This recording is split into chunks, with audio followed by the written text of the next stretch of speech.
It's always a pleasure to talk to you about your movies because they're always so different one from the other. So is that always a choice that you want to do something that challenges you in a completely different way? Yes, I mean, I think that's what I at least see. That's what acting is trying different things, experimenting with your emotions, and seeing what you can put yourself into, and sometimes getting in over your head and having to climb your way out of the hole you dug. You know, so I think for me, acting is a playground, and I try to make the most out of it. This sounds quite challenging because we're talking about a young girl that goes through so much in such little time. So how do you put yourself in the mood for things that are as dramatic and anxiety driven?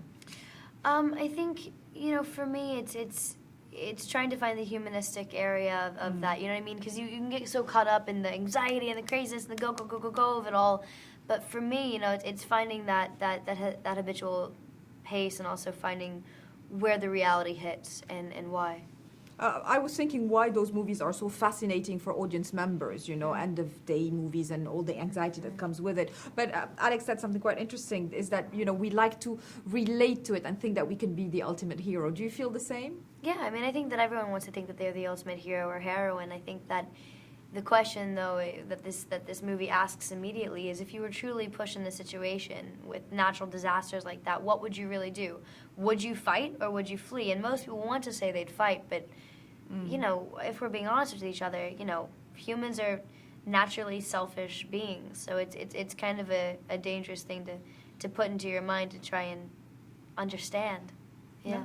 Very true. Is it difficult to carry a whole film? Obviously, you're the absolute lead of this movie. Is it daunting for you before you take it on? Yeah, it's daunting every day. I mean, I show up to set and,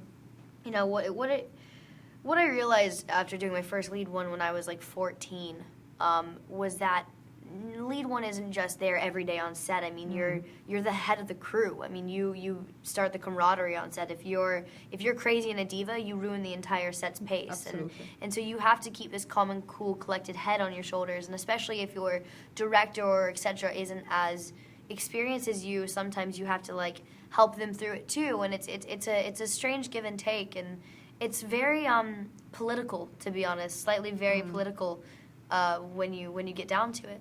Yeah, absolutely. It's good to set the tone in a positive way. Yeah, you have to. Do you still have a list of people you would like to work with? I know you're very attentive to other actors. And, of course. I mean, Jake Gyllenhaal is someone that I've always wanted to work with. I think he's a brilliant actor. I mean, I want to work with, Meryl Streep and Natalie Portman, and there's so many women that I would love to work with. And people I've worked with already that I would kill to work with again. I mean, Denzel was one of them, right? Denzel was someone he and Julianne Moore are probably the most influential people in my career.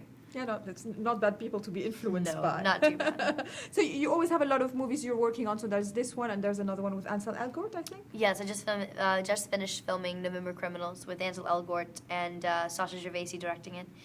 And it's a great, young adult thriller romance movie. It's really beautiful. It's a really, really stunning story.